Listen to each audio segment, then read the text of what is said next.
All right, good evening and welcome to another edition of the Beyond Access series. Tonight, we're back with Dr. David Schonfeld, who's going to talk about social emotional learning. He's going to share today coping strategies for families of children with special needs. Tonight, as in every night, you all have access to the Q&A function. If you have any questions, please feel free to use that throughout the presentation. We will be answering questions throughout, but we'll also have some dedicated time towards the end of the presentation to answer your questions live over the audio. So also, as we always do at the end of the session, we're going to send out a survey. So please feel free to send all your feedback to us around this session. If there are I don't think there are any other announcements. So Dr. Schonfeld, take it away. All right. Well, thank you very much.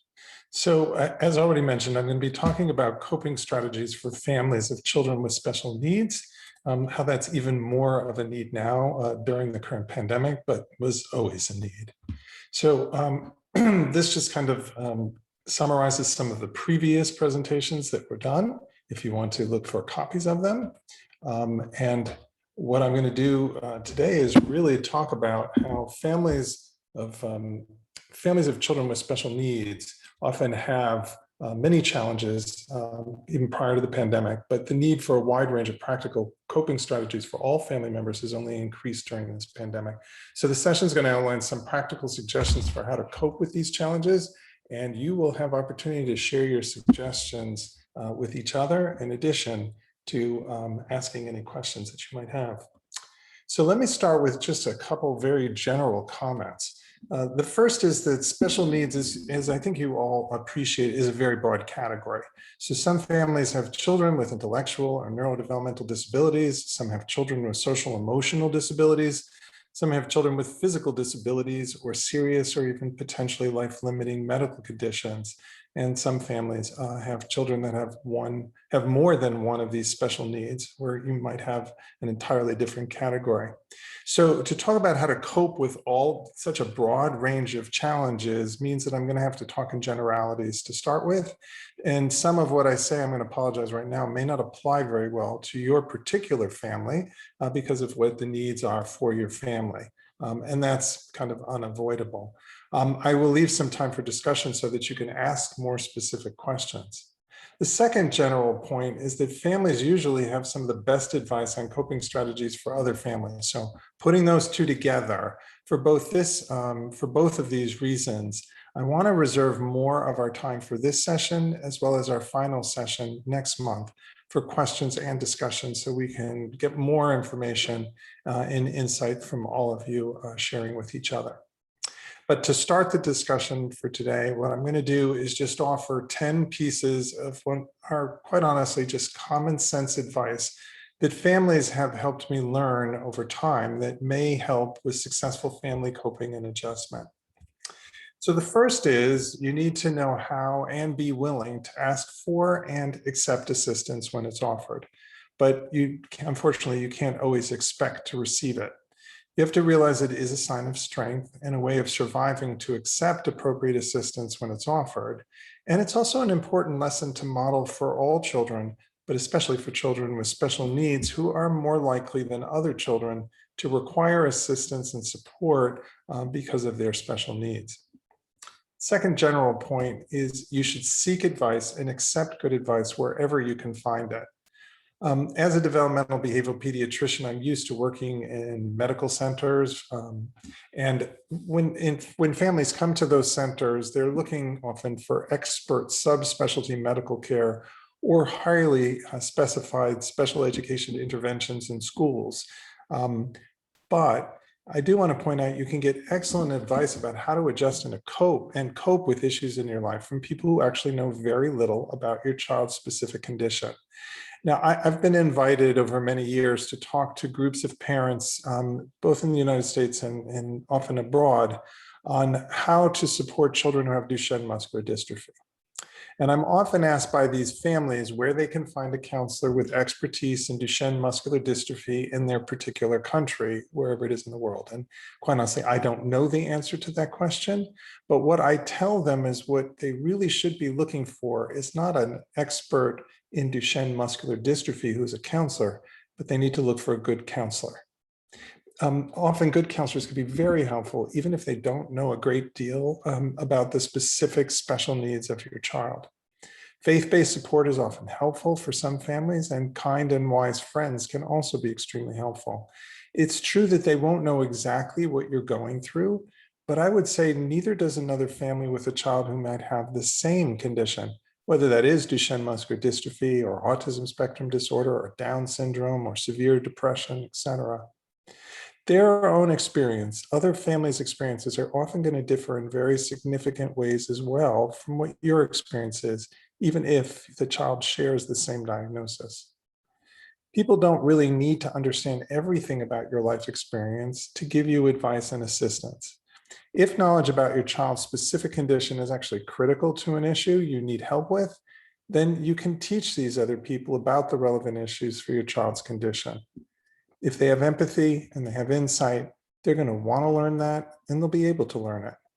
If they don't have empathy or insight, then maybe you just give them basic tasks to do on your behalf, like driving your other children to school or picking up groceries. If they don't have empathy and they lack the ability to show concern for others, then I would recommend you find different friends. If it turns out that these people are actually related, like it's your parent or a sister or brother, then I just tell families you need to learn forgiveness and patience and find other sources of support and assistance from outside your family. Now, to give you an example of what I mean that families don't need to know exactly your child's medical condition, let's say you have a child who has a rare metabolic condition and it requires a very restricted diet, which is hard to find and nearly impossible to follow in most restaurants or in the homes of other of your children's friends.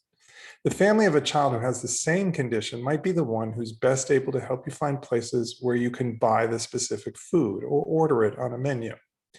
But a parent of a child who has a completely different health condition or behavioral condition may still have some good suggestions about how you can have your child's unique needs met in other people's homes.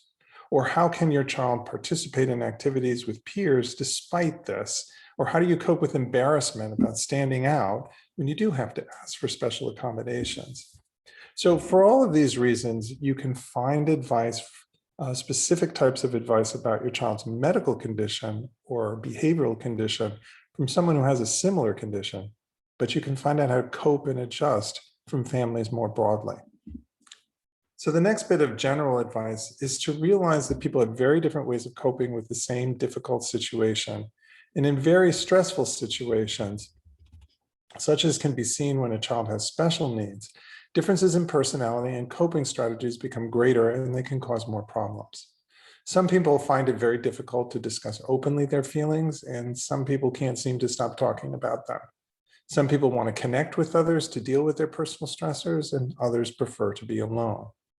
I had mentioned in a prior session about two parents who had experienced loss, and one of them used physical activity such as jogging to try and work through distress, and the spouse was seeking companionship and open discussion and just commented that it seemed as if her husband was figuratively and literally running away from her. So what you need to do is use open communication to help each person share their personal preferences.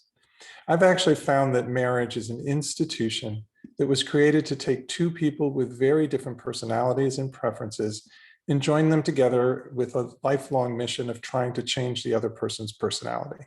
I think we all know how well that works. You really have to learn to respect and to tolerate the differences of others. And if you can help your children appreciate the range of coping and adjustment strategies that different family members use, then they'll be able to pick from them to see what's best for their own personal coping style or what works in a particular situation. It's also important that you look beyond your child's diagnosis or condition, where you'll never truly see your child and your child's potential. Children are defined by much more than their diagnosis and their condition, and so are you and your family. I actually remember I was asked to speak to this young man who had Duchenne muscular dystrophy, and he ended up going to college and becoming a social worker. But what happened was when he was out in practice, he didn't actually want to work with families of children with Duchenne muscular dystrophy or adults with Duchenne muscular dystrophy. Part of it was because he had benefited from some treatment that most people had not had the opportunity to get, and he was actually healthier than many of his peers. And so he really didn't want to focus on his particular illness. He wanted to focus on other people's needs. And he was put in touch with me because he felt guilty about that. He said that it didn't feel right to him. People said that he was abandoning others who had Duchenne muscular dystrophy because he wasn't trying to use his specific knowledge of the condition and his own experience in that area to help others. And I explained to him that, really his condition didn't define what he had to do as a career. He decided to become a social worker, and he wasn't being selfish. He was spending his life helping others as a social worker. And I said, the condition, your illness isn't going to tell you what you can or can't do. You need to figure out what you want to do. And so I think it's important that we realize we're not really defined by our conditions. They do cause some challenges, of course, but we don't want them to define who we are and what we are capable of doing. The next issue is about hope. And I always tell families that they should maintain appropriate hope. Children, their siblings, their parents, and other adults in the family should be allowed, and I would say even encouraged, continue to have appropriate hope and to go on with their lives. For example, I often get asked by parents of children who have significant physical disabilities what to do when their children are very young and they mention they want to grow up to be an astronaut, a professional ballet dancer, or a professional athlete when they grow up. Now, realistically, these are not likely outcomes for most children, even if they're completely healthy. So I would allow children to dream about their futures as long as they understand and cope with their current condition, participate actively in the treatments, interventions they need, and take appropriate steps to prepare for realistic future occupations. The distinction between what makes hope appropriate versus less appropriate depends probably more on what you're doing while you're hoping than on what you're actually hoping for. If you somehow hope that the diagnosis is completely incorrect when it clearly isn't, or the recommended treatment or intervention is somehow unnecessary when it actually is important, and as a result, you fail to get important treatment or take important interventions, then that's a problem.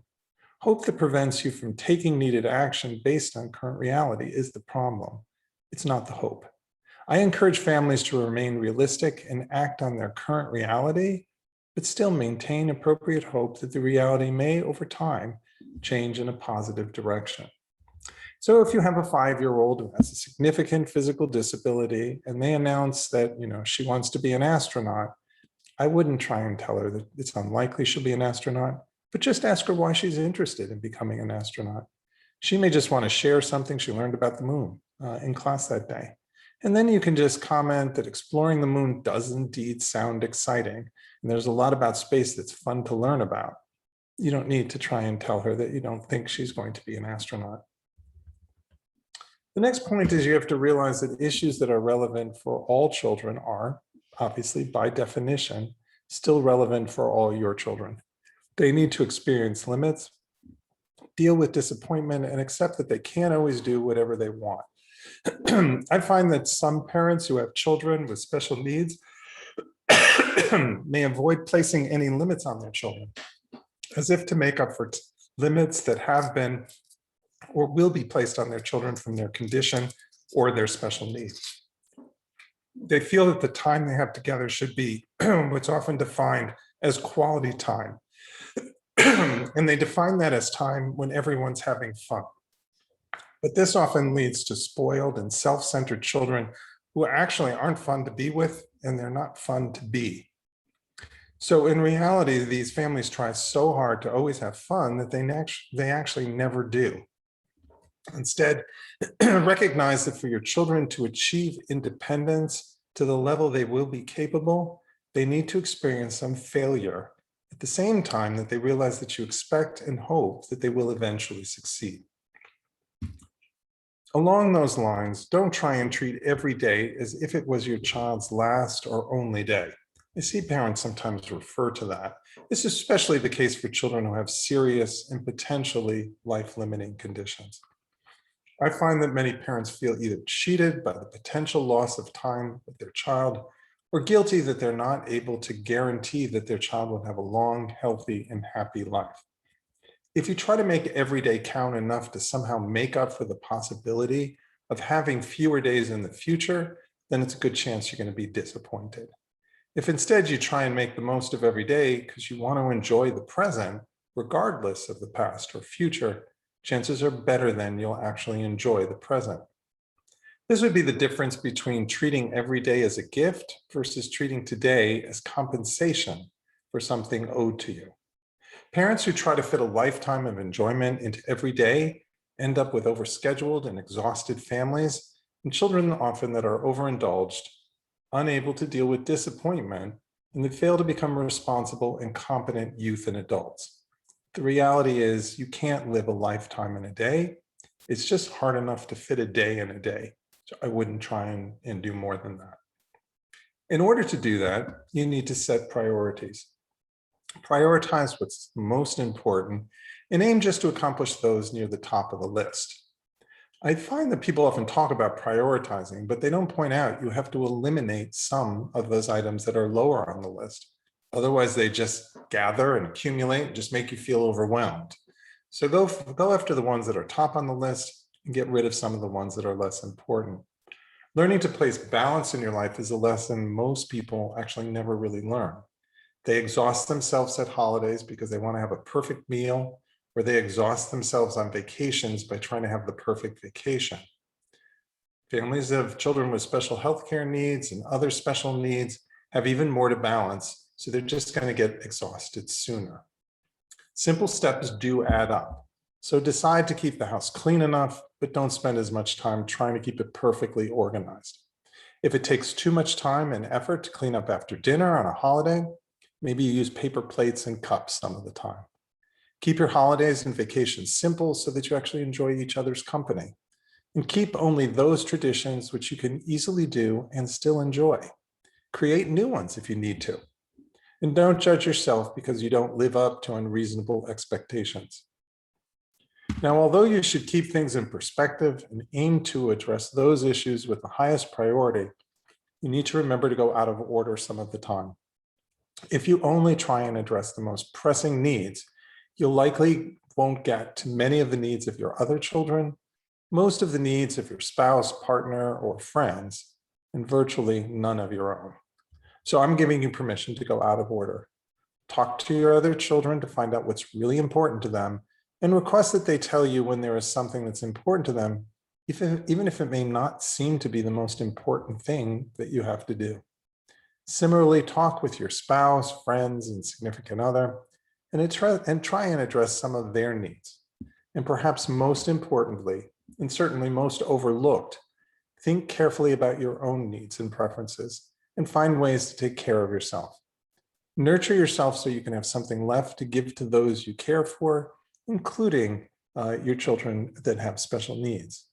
And the best way I find to balance what looks like a competition between what everyone in the family wants or needs and what you want and need, to see it as somehow just all connected and try and make conscious decisions, often after open discussion about how to choose among those different needs.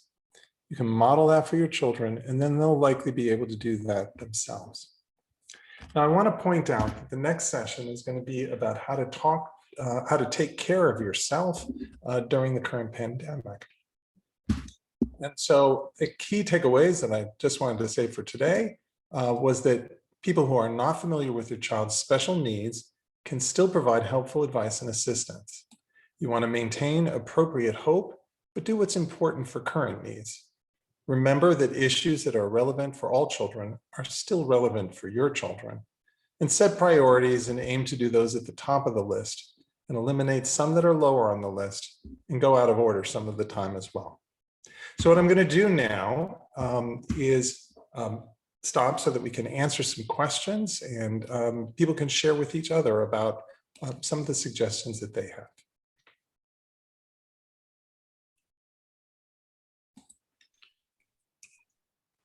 So folks, feel free to drop in any suggestions into the Q&A function, and we'll be able to read them out loud. And we'll give it a couple of seconds for folks to start typing in.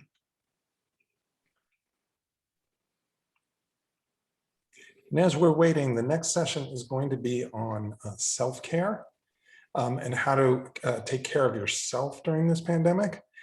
And I'm going to ask you to bring some of your questions and thoughts and suggestions to that session, because we'll also spend most of the time sharing among the different families.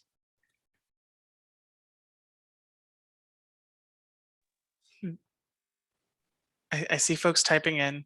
Dr. Schonfeld, while we wait, there is one question that kind of is a flashback to your previous sessions. So it is, I have a few parents that passed away due to COVID-19. What strategies do you use to ensure that your child grieves appropriately? Okay, and I'll refer people back to the session that we did on that. But I think the main thing first is, particularly with children with special needs, if those needs affect what they are able to understand, let's say they have an intellectual disability, then you want to make sure that they understand what death means. We talked last time about the concepts that children need to understand in order to cope with a loss. You want to set up a situation where children feel comfortable talking and asking their questions and sharing their experience. Sometimes that's harder for children to do with their own parent, because when they ask the questions, sometimes the parent is grieving the same loss and gets upset, understandably, and the child may think that they've upset the parent and then be reluctant to continue the conversation. So finding someone else that the child feels safe talking to, such as a counselor at school, or someone in a faith-based organization, or a social worker at school, or a school nurse, or talking to your child's pediatrician, they may be able to give important other advice to your child that may be difficult for the parents to do directly. And then we also talked about bereavement support groups in camps and other programs that are available throughout the country to try and help children with grief, and are doing that now virtually, even during the pandemic. There's some interesting, okay, good, I am not on mute. There is a question here around vacations. And so what are your thoughts about vacations and how to find appropriate settings for family time for people with various disabilities? Okay, so that's a great question. So I think, first off, parents have a very good sense about really what each family member can and can't do, and also what they enjoy doing. So I would say if it's a vacation, you should try and pick something that fits into that both of those categories for your family members. Something that they wish to do, something that they can do, and something they will enjoy doing. I remember seeing one family, and this was a child who had Duchenne muscular dystrophy, and they had actually traveled from out of the state to come in and meet with me. And the dad was talking about the fact that he was taking his child on safari in Africa. And then I don't understand why he didn't figure this out, but his wife just said, "Could you take our son to the bathroom?" The boy never said he had to go to the bathroom, but the dad just followed and took him out. And she just looked at me and she said, "My kid can't go on safari to Africa. It's hard for him to travel, even in our own community, with his problems with his neuromuscular condition." So, and she said, "I think my husband's just in denial. I mean, he's just setting him up to do something he won't be able to do and won't enjoy. And it'll just cause a lot of concern for all of us." So pick a vacation where maybe it's something that will be a little challenging, but it's a challenge that the child wants. That's certainly fine. And helping children meet challenges can be very gratifying to them. But if it's something that's just so difficult that it isn't likely they'll be able to do it the way they would want, and it isn't enjoyable, then I would say it's not really a vacation. I also think you probably should set a limit to what you plan on doing in a day. I always tell people, go to an amusement park like a Disney World or Disneyland. Arrive at the time when people are leaving, just stand outside the exit, and you can see the parents who really understand their kids. They're the ones who are just not pushing their children, but the ones that are just saying, hurry up, we have to get back to the hotel. The kids are exhausted, they're unhappy, they're cranky. Those are the ones that have just pushed everyone too much. And so I think when we go on vacation, sometimes we just try and have so much fun that we push beyond what's actually enjoyable. So I remember taking my kids when they were young to Disney World. We just went on one trip. And I would say at about lunchtime, my kids just looked at me each day and they said, I'm kind of tired. Why don't we go back to the hotel and just sit by the pool? And part of me felt like saying, this is a big vacation. We've come all the way to Disney World. You don't want to come back after lunch. You don't want to do more. And they were actually smart, and they don't have particular special needs. And they said, no, we had fun. I'd have a lot of fun sitting by the pool now. And so there's a certain amount, set your expectations and what you try and achieve with what's doable, and make sure you have some time for family time. And also make sure that wherever you go, you have time to be together in a comfortable setting where you can spend that time together. And I'd welcome if other parents have other specific suggestions that they could talk about from their own families. I wonder, Dr. Schonfeld, this is also like a, way to start building collaborative processes with your children. Like maybe as families and parents, you come up with 2 or 3 locations that you think are appropriate and would be like your child could participate in. And then you sit down and if your child's old enough to be a part of the conversation, say, hey, we're thinking about these places. What do you think? Thoughts on like including children in those types of decisions? Yeah, we should be including children in decisions from a very young age to the level that they can handle. So for example, even when a child is very young, you don't turn to a 4-year-old and say, what would you like to wear to school today? Unless you plan on letting them put almost anything on and spending a long time to get ready for school. What you can do is sit down beforehand and say, which one of these 2 outfits do you want to wear? Or if you're going to wear these shorts, which shirt do you think would go well with that? So you want to give them manageable choices from a young age so that they feel that they have some decision making. So it'd be the same thing for vacations. You can give them a couple options and then discuss with them which they would most prefer. Only offer what you're actually willing to do. And you have to then at least listen to what their suggestion is. And you can also help them understand a little bit more about what they might do if they go on that vacation. So before I took my kids to Disney World, as I said, we went once as a family. I got one of those books, and every night I'd explain about a different kingdom there and tell them some of the things they could do, and ask them just to pick a couple things that they thought were most important, what they wanted to make sure they really did. We did that in the first hour or 2. And that's one of the reasons why they were ready to leave at lunchtime, because they kind of knew what was there. They had made decisions about how they wanted to spend that time. And they weren't running around trying to figure out what they were missing. So spend some time talking about the vacation options, but also make sure that they understand what those decisions mean. That's great. So we have another question on here. Can you please speak about support groups and psychotherapy? Are these recommended for parents, and how to find appropriate groups depending on the child's disability? Great. Well, support groups are to provide support, so that's different than psychotherapy. And so in most of the situations, support groups are providing practical support and social support to people who have a common issue. So you can have support groups that deal with a particular medical condition, a type of disability, really there are support groups for almost every type of special need that a child might have. And in those groups, really it is about sharing information and providing social support to each other. There's often a facilitator, and that facilitator may have mental health background, but doesn't always. And so support groups is not a type of therapy. It is a type of support. In terms of psychotherapy, then that's often individual, or it can be for a family.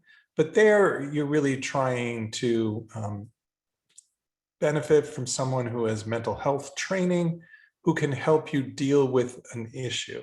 Sometimes that's if there's a particular diagnosis, like a depression or anxiety, you're trying to actually manage a condition. Both are appropriate for families, but I would say particularly if your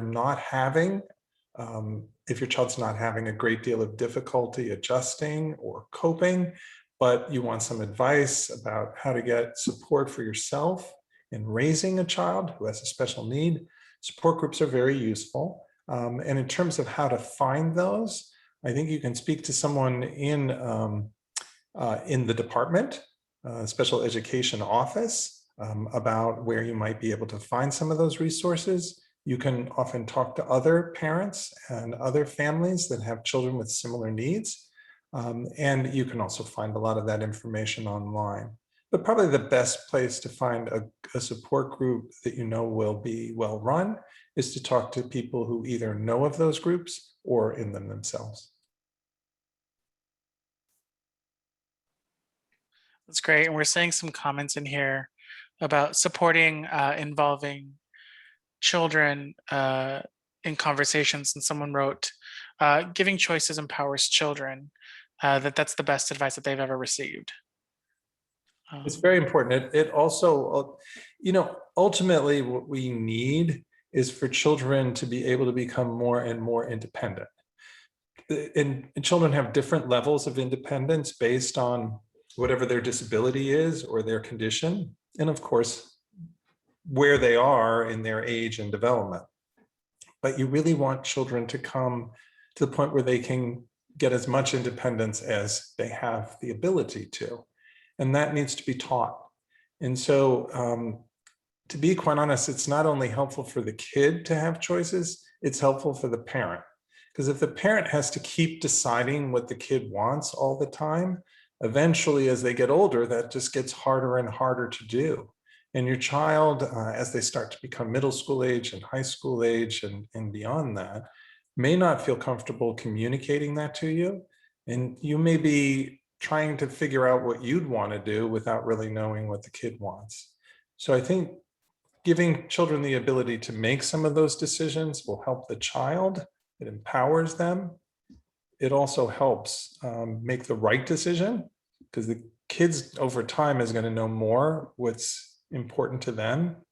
It also makes it easier for you, so you don't have to try to decide what everybody else needs. You can count a little bit more that your child's going to be able to tell you. I think that's a really good point, right? So around the idea that, really tailoring and making decisions around locations and areas and places that will best support a person's child's needs, right, is also a way that a person can support themselves. Because I think one of the things is, could I take if I have a child who goes into sensory overload, could I take them to Disney World? Sure, right?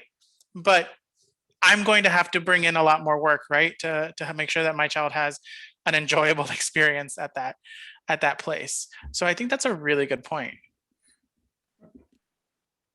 I think that there's someone else who's writing in that the comment is, I think the expectations on a vacation have to be designed to the child's special needs. I found Sesame Place to be a good spot for children on autism spectrum, because there are places that are recognized special needs. So I think this is getting to, like, there are resources that can point to places. Yes, actually, I know my children loved Sesame Place when they were very young, in large part because I think there's more of an opportunity for children to use their own creativity at Sesame Place and guide what their experience is, whereas some other amusement parks, they are just engaging in a ride, which tells them what to do and shapes the experience for them. So I think that the main point this person is making, though, is that you want to be at a place where your child's special needs are anticipated and addressed to the extent possible. And that will make the child feel more comfortable. It will also make the parent feel more comfortable. So particularly for kids with autism spectrum disorder, I do know that there are a lot of efforts to try and make museums more appropriate and supportive of kids with autism spectrum disorder and other disabilities. Obviously, you need places that also attend to physical disabilities so that they support children, so that they have a ramp that goes closer to where they would want to see something, and takes into account that children have different needs and different abilities. I don't see places doing as much yet to deal with emotional disabilities. So I think there's a tendency if kids are, tend to have temper tantrums or things like that, if they're very intense, then sometimes people think that that's because parents haven't raised them properly, or they're just overtired, or they don't always understand that as much. But you want to find a place that's there and they're centered around the child. It's not a place to go just for an experience. It's a place for a child to have that experience. So there are shows, for example, sometimes where they're held for children with autism spectrum disorder and behavioral disorders, so that if the children shout out or make noises or get up from their seat, that's expected in that performance. And so you really want to make sure that you match what your child is able to do with what your child wants to do in a place that's able to create that experience for them. I also think that many times when we talk about things, since we're in a vacation planning mode right now, many times we talk about this and really just focus on location, right?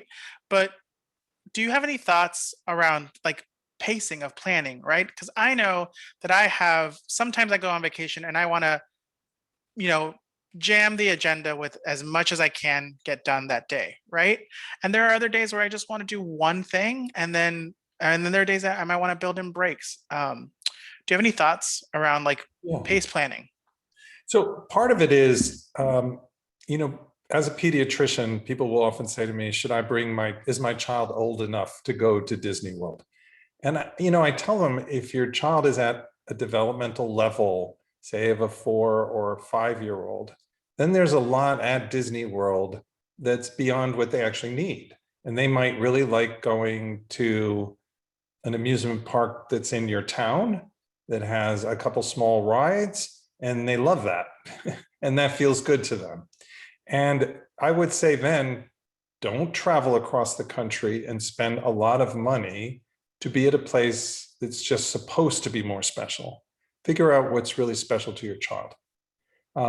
And that doesn't mean you can't take them to Disney World. It's just they're probably not going to get as much out of it and as they would have if they were older, or if they had a more developmental capacity. So you might want to wait a little bit longer to take a child to a place that has a lot more to offer. Or you might just go to a place that fits with what they want and what they'll enjoy. And then you really want to continue the activity to the point where everyone is having fun and not much beyond that. And that's why I said, my kids said they wanted to go back to the hotel because they just wanted to rest, and then they didn't feel like they needed to come back.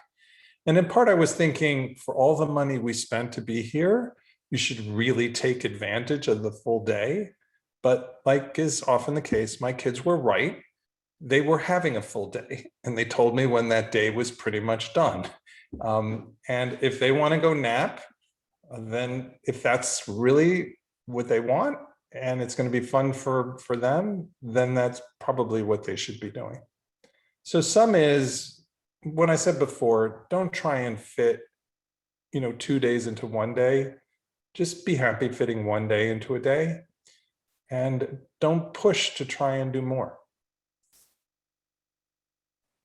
That is all great advice. We have some additional places that folks are putting into the chat for folks. So what someone is saying, Lincoln Center Access Program is great for kids of all abilities. This person has taken both their children who are on the spectrum and they loved it. And I believe that there is a suggestion here for thinking about quiet rooms, places that are designed for children to go if they are feeling overwhelmed. So those are some, and then also the suggestion around headphones have become more available for some venues to support children. So these are all great tips. And I'm so happy that folks are happy to share their experiences here with other folks. I'd also talk to your child's teacher and the other staff in the school to find out what do they do when the child is having distress or needs to be quiet and they're in a large group, because those are the same type of things you might be able to recreate when you're in amusement parks or in vacations or in hotels or restaurants. Sometimes I find families who have children that have difficulty dealing with crowds or a lot of sensory input may just hesitate to go out. So they may just solve it by not going into crowds. But then if they do want to go into a crowd, they may not feel as ready for it.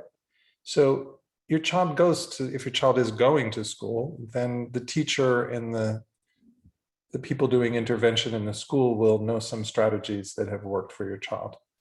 And you might want to share those ideas.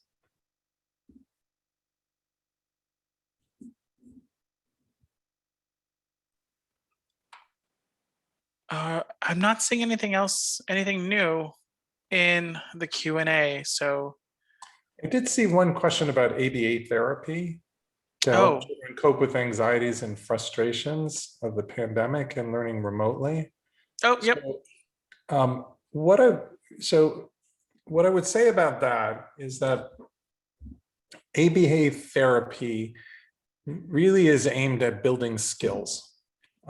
So it's trying to teach the child through practice to learn basic skills, like to look at somebody's face when they're talking, to be able to say a particular word or communicate when they want something. If you're dealing with anxiety and frustrations, that has a component of emotion to it. And so in those situations, ABA therapy, which is applied behavioral analysis therapy, by itself may not help as much with those emotions. Now, what I am finding, at least in my state, that ABA therapy is paid for on certain insurance policies. And as a result, sometimes the ABA therapists are helping with the emotional aspects as well, because it's harder to get that type of therapy and counseling. So just make sure, talk to the people in school and your pediatrician. If your child has significant anxiety, we don't want them just to behave in a particular way. We want them to cope with that anxiety. And that might use a different type of therapy, but it may be that your ABA therapist also has experience in doing that as well. So talk to the therapist that you're using, but also talk to some other people who are familiar with other types of therapy and see which one's the best fit. And you can do that now remotely if you're concerned about the pandemic.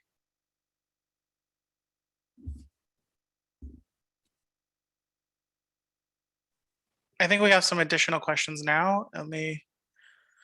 Can you please provide some recommendations for a teen going to a new school in September after this unprecedented year? Yes, so that is a question on many people's mind. First off, a teen going into a new school in September is already a big challenge. A teen going into a new school in the fall, when they have some other special need, particularly if it's around social interactions or emotional needs, that is already a big issue. But this year has been so disruptive for people. One thing I would keep in mind is it's been so disruptive for virtually everyone. So realize we're all in this together, and maybe that will help you be a little less concerned about the fact that your child will stand out by having some difficulty. And talk to the teacher ahead of time, talk to those in special education program to ask for some additional assistance and support. Figure out how they can make accommodations to make that transition as smooth as possible, and accept the assistance that they can offer you. I've been talking with a lot of teachers and staff and New York City Department of Ed and really elsewhere around the country. And I think there's a level of appreciation of how difficult this is for children, and a real desire to start to attend more to social and emotional aspects. At least, I think that's going to be very much the case when we go back to school in person. So please reach out to them. But the recommendations would be that you want them to understand what's going on, give them an opportunity to ask questions, let them know what's concerning to them. There are many reasons it could be difficult going to a new school, and you want to know what's hard for that particular child, if they have the ability to tell you that. So it may be that what they're concerned about is that they don't know the names of people in their class. So then you can find out the names of some of the students and help them learn them. Or it may be that they haven't been near other kids for a year, and it's just going to feel weird. So maybe during the summer, you can meet at a park with masks on and have the kids meet the other kid, one other kid that's going to be in their class. So find out what it is that they think is going to be most difficult, and then see if you can help meet that need during the summer. And then move to that transition, and don't expect them to be able to get everything smoothly in the first day or week. Understand that a lot of time really has to be spent on adjustment before we can really expect kids to be learning at their full potential.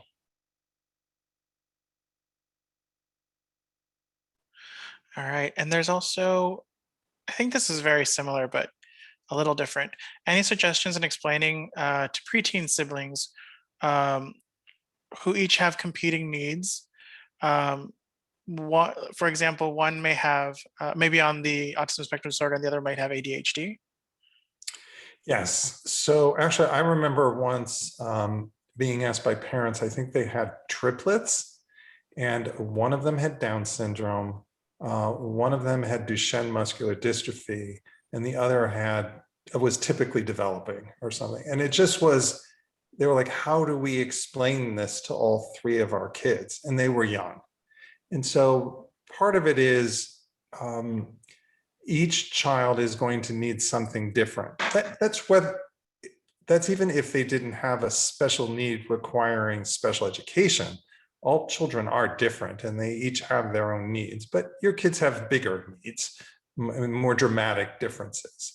And so first off, I'm glad that competing was put in quotes, because they're not competing. They just have them at the same time. You don't want them ever to think that they're competing for attention, even though they probably are at sometimes. You want them to feel that you care about both of them, and that you're going to do the best to meet both of their needs, and probably they can help each other, so that maybe the way they help is waiting their turn for something so that you can help the other child. Or maybe one child has a need that requires more direct support from you, and the other has a different type of need that maybe takes less time, but you still want them to know it's just as important. So in explaining, what you want to do is try to make sure that they never think that they're competing. Now, having said that, siblings do compete. They do compete for attention and love from their parents and other caregivers. I remember talking to one of my children.